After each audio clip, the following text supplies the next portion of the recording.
All right, welcome back, everybody. Good day. Welcome to the Betway Waiter to Win show.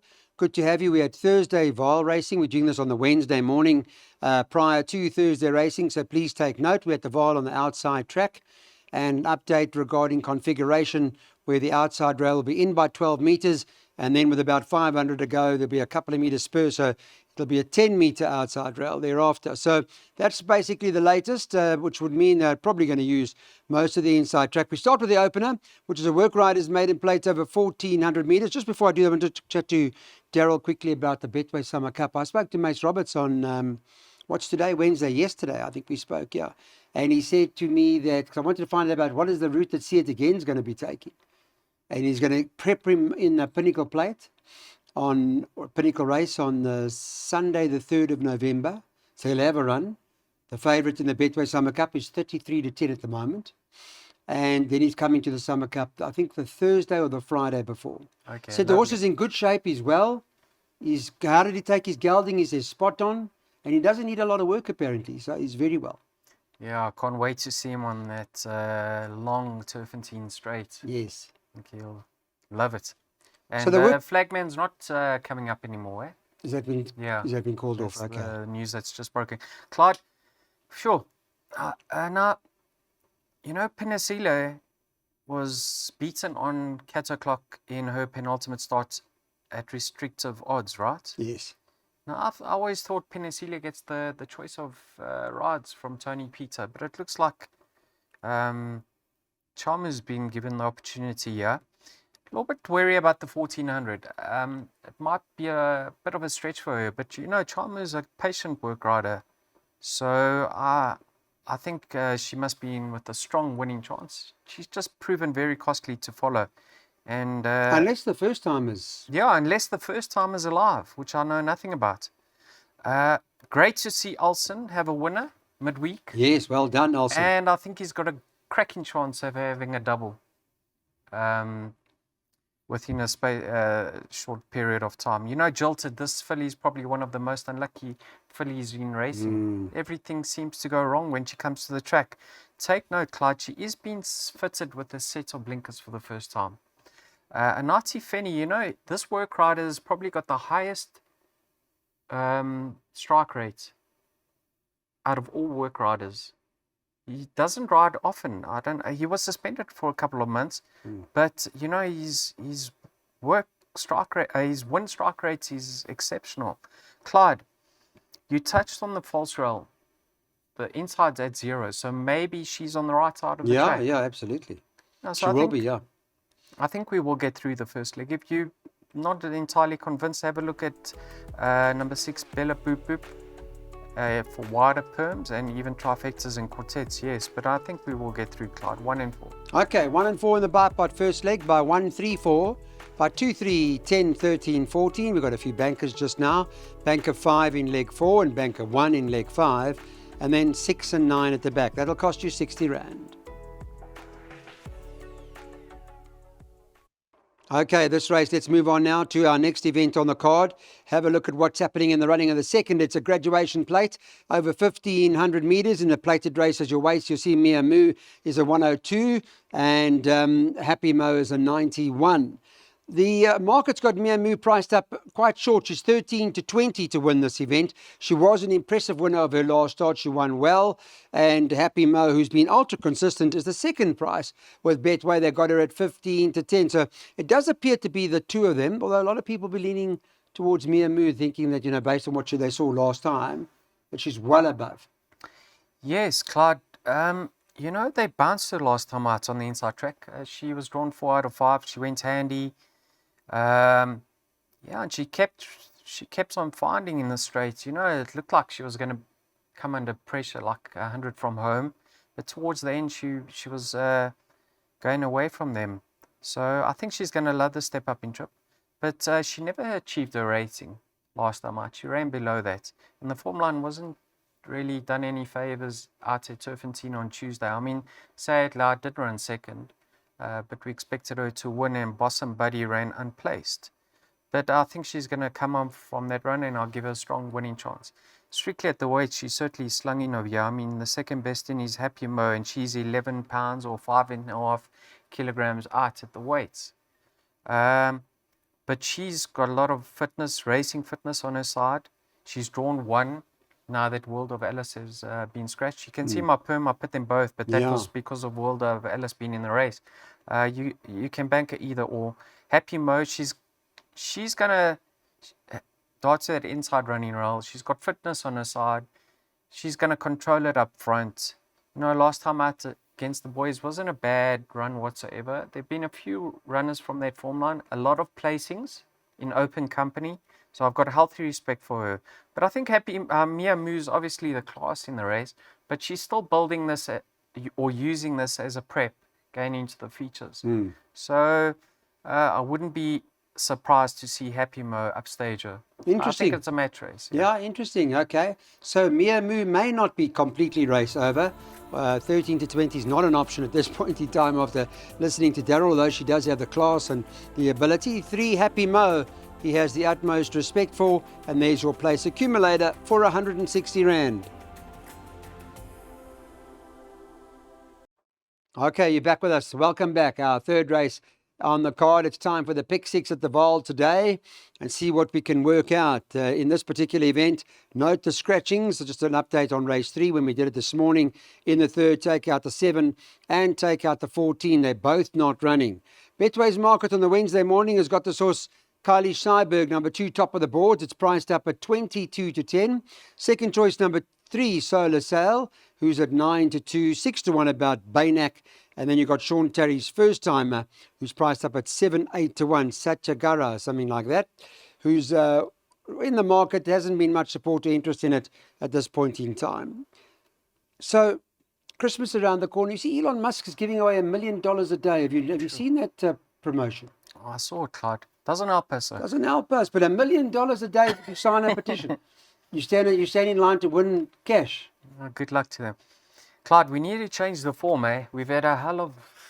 Look, come, you've got to have patience. Jeez, today we've been through war. Don't change whatever you're doing because... Sean Terry's first time in number 16 may need the experience, Clyde. Okay. That's the comments in the front of the computer form. You know, if you watch Kalish Saarborg's last run, going through the 600, he was going out the back door, Clyde. He was going to run closer to last. You know that? No. You have to watch that replay. Okay. So he rallied very late. I don't know what happened, but he found his feet against that inside running rail. A little bit wary of that form line, Clyde. Have a look at number 1, who's very exposed and limited. Oklahoma Twister. I mean, he got within less than a length of him. So I'm worried. Number 3, Solar Sail. We heard in the post-race interview from Lucky how strongly fancied that first timer was. And he ran him all the way to the line. That was over 1,200, going over the 1,400 now. I think he's going to love it. Looks like he's been cherry ripe, or he's been primed for this race. Number 3, I like his chances. Number 10, Baynak. Now, Clyde, this is interesting because we're sitting here a day before thinking everyone's going to go to that inside running rail, right? Maybe Striker's going to pull a Muzi Yeni on Argo Alley and stick to the outside running rail on Baynak. If you've seen the son of Karari, you'll see how nice he looks. I mean, he's a lovely looking Karari. Take note, he's been gelded.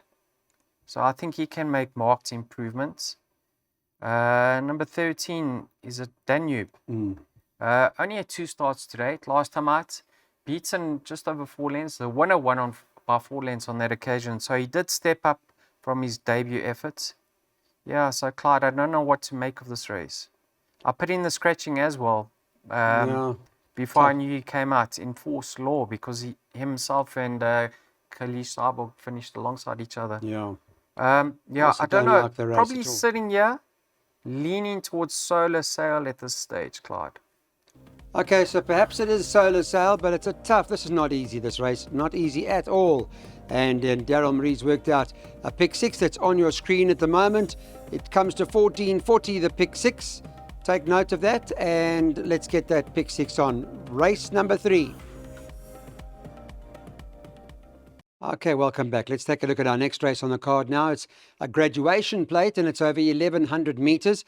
Interesting race it is indeed. We'll have a look at the market, Betway market early on Wednesday, where Buffalo Storm Cody tops the boards at 16 to 10.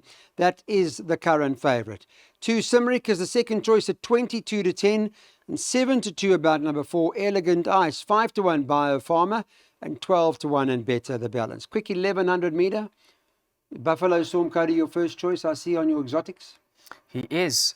And I never knew that he's going to be fitted with blinkers, Clyde. That's the You equipment made the decision change. before you saw the blinkers. Yes, that's the equipment change. Take note of any scratchings come race time or in the morning.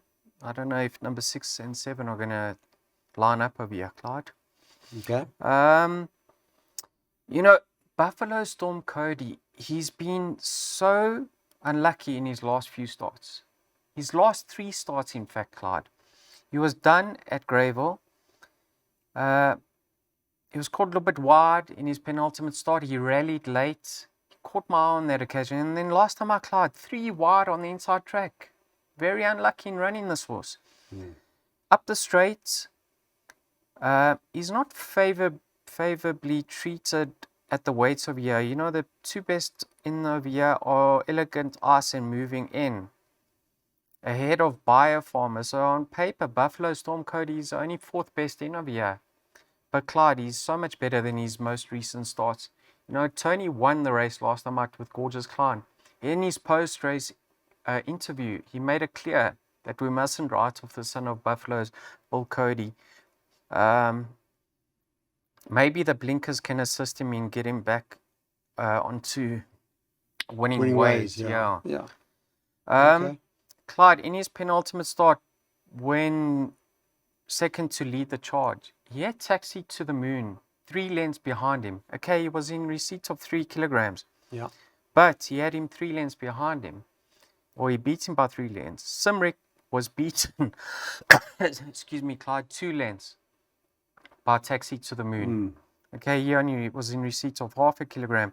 But if you're using Taxi to the Moon as a line horse, I think Buffalo Storm Cody is the right horse. But also, he is receiving 3 kgs from Simric. Yeah. So I go into this race very bullish. Confident. Confident choice from Daryl Marie. Buffalo Storm Cody, banker 5 by 1 and 4. By 2, 3, 4, 6, 8, 9. By 1, 2, 3, 4, 5, 7. That is the jackpot. And it'll cost you 72 Rand. This is a handicap at the 66 level. And they're going 1,700 metres, so they'll be going around the bend in this event. Note that numbers 2 and 7 are both out. They're not running. It will leave you with a 6-horse field. And the market on that basis has got Roman's Revenge as the favourite for the Tony Peter stable. It's priced up at 12 to 10. Second choice, 13 to 10 about Lucky Udalakis' 1 Red Legend. And the market's kind of indicating that it's those 2. What do you think there? Yeah, I'm not looking past the 2 of them, Clyde.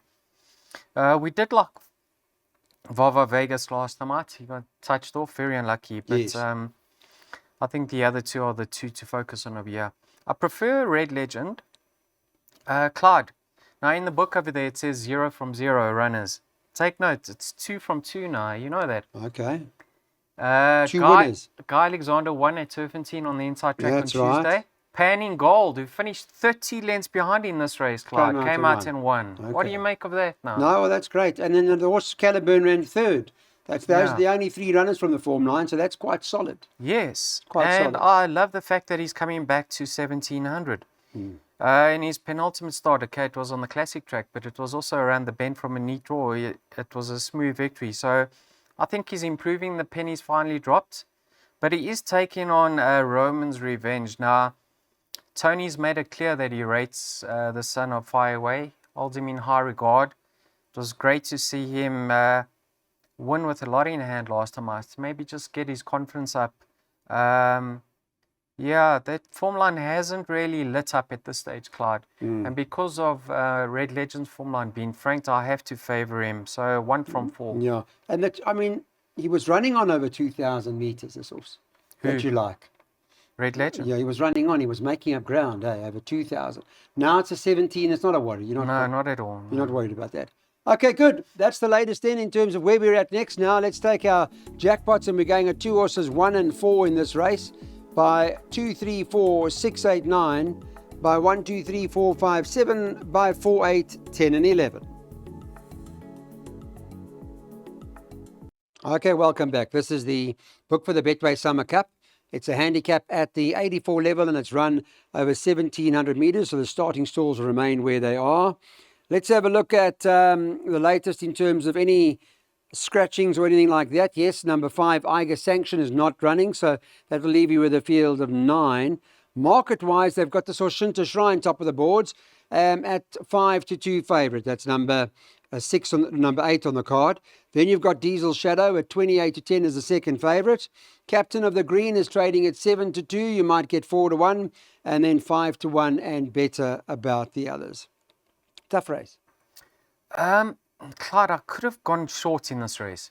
Now, let me just sit here and say that I do think Diesel Shadow is going to start favourite come race time. I think there's going to be a lot of support for him. Erico at the moment's flying. Gavin's aboard from a neat draw. The Yaga Sanction happened to frank that form, but then run unplaced at Turf and Team. Yes. But he comes out over here. But that form line was franked with Yaga Sanction winning again. Then Shinto Shrine's form line wasn't franked. Confederate lost at restrictive odds. Haslo Grande ran unplaced at Turfentine on Tuesday. So I think Diesel Shadow will harden in the market. And if you want to play tighter in your perms, I'd recommend bankering him, because I think he's definitely those to beat. But Shinto Shrine, Clyde, he's done absolutely nothing wrong to date. He is improving. He is rated by the yard, and he could be ahead of the handicapper. I think he's got more to offer. I'm having a look at number 7 over here as a place bet, Romeo's Magic. Now, I know he's getting long in the tooth, Clyde, but if you go back to his penultimate start, when he was drawn 8 out of 9, he finished 2 lengths behind Diesel's Shadow on that occasion. And he's 2 kilograms better off at the weights. Tomorrow he's drawn 1. I think he's just going to slot him behind Diesel's Shadow, and I actually make him his biggest danger. Number 9, Romeo's Magic.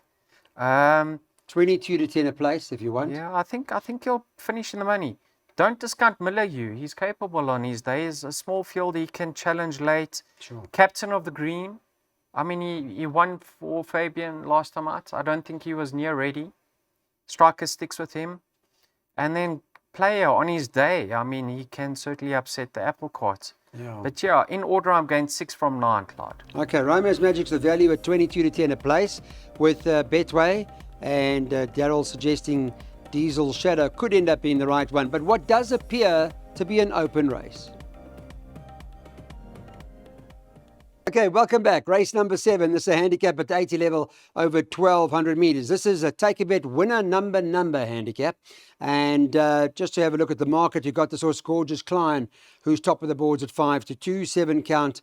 Invictus second choice at 33 to 10.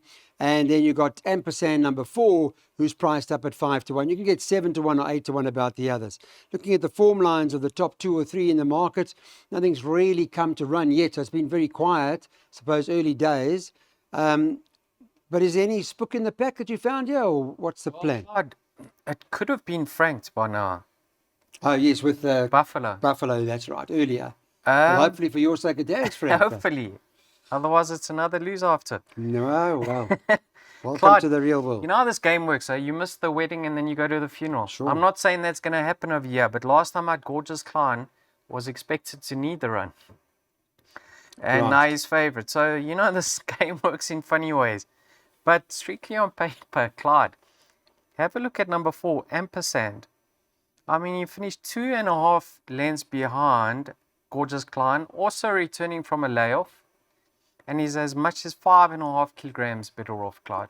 I know Gorgeous Klein's got a lot more scope for improvement, but strictly on paper, you have to have respect for Ampersand. That's what I'm trying to say.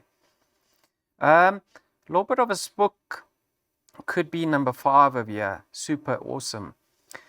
Now, how's that stable come well? Yes. This was has plummeted in the ratings. He's right down to an 80. Probably also in need of his last start from a wide draw in the inside track. You can see him slotting in just behind Gorgeous Klein. And I think he's off a competitive mark over here. So don't discount his chances. Then you got the unbeaten Count Invicto. I mean, this form line could have also been Frank by now. With Solar, what was it? Sale. Running earlier on in the day. He's drawn towards the outside. I don't know how that's going to play. But you know, he could be better than his mark. Sure. And then you got the top weight, Open Highway. Blinkers go on, gets the Claiming Apprentice. So I think if you look past Gorgeous Klein, who's a nice improving 3-year-old, lightly raced, you have to play wide. Yeah, there are a few in here that have got mentions, and deservedly so. 1, 2, 3, 4, 5, 7 is a trifecta recommendation, which will cost 120 Rand. All right, it's a middle stake, so make a note of what is in the best weighted column, and Bob's Your Uncle comes in best, just ahead of this horse, Rock of Bismantova, Richard the First, and Harbadia. Those are the horses that you need to look at with regards to the best weighted column. Market-wise, Betway's got Karate Kid favourite, 22-10, number 11 on the card on Wednesday morning. 12, Bob's Your Uncle is 33-10, and 7, Roll with Punches is at 8-1. 10-1 about 4, Richard the First, and then you can get 14-1 and better the balance. It's over 1,200, the last of the afternoon. It's a quartet opportunity perhaps, which could well pay good money. Yeah, nice race to end of the day. Some nice spots in here. Number 11, Karate Kid, Clyde. You know, last time I actually think the 1,000 meters was, well, nearly caught him out, let me put it that way, because he came under pressure in that race. And he only found his feet very late. So I have no doubt that the step up back to 1,200, he debuted over 1160, is going to be in his favor. You know, he's only got 52 to shoulder, improving 3-year-old. He could be anything, this horse. If I'm not mistaken, Mr. Bruss went all the way out to the vaal last time out for him. To watch him, yeah. Yeah. They backed him both times last. Yeah, he's a very nice horse. And last, they put the money on both occasions. He's on the up. Yeah, you're right. He could be. But I've be special. I've fallen on Halberdier as my value bet in this race. Now, you touched on the best weighter column, Clyde. He's joined second best in over here. Yeah, it's only half a kilogram out. Have a look here who he ran against in plated races in his last 2 starts. Nice, Clyde. Yeah, he's in a race where he's well treated, okay? And have a look. He's won 3 times to date, right? All 3 career victories with Muzi Yeni aboard. Okay. Muzi Yeni reunites with him, hopefully from a good draw up against the inside. Well treated over here. I think there's value about him, around about 14-1 Halberdier. But if you're playing trifectas and quartets, Clyde. Yes, we are doing that. Number 10, Thunderstone. Yes. The rank outsider in the race. Have a look at him. He was off for more than a year, right? Or a year. Yes. And he's had 3 comeback efforts. His rating's down to an 86. Not badly in over here. But more importantly, Clyde, he comes back in trip and the blinkers go on. I think we're going to see marked improvement from number 10, Thunderstone. Listen, Karate Kid's got the most go for improvement. Probably the horse to beat. But I think there's value in Halberdier and Thunderstone. And I'm not discounting Richard the First. Okay, well, that's your trifecta quartet. Halberdier is the each-way recommendation, the last race here at the Vaal Racecourse. Thanks, everybody. We'll be back at Turfentine, or the weekend preview with Betway Weighted to Win, so stay tuned. Don't forget about our WhatsApp group. You can join us at any given time and get access to the information first on hand. Thanks again. Thanks to everybody. All the best.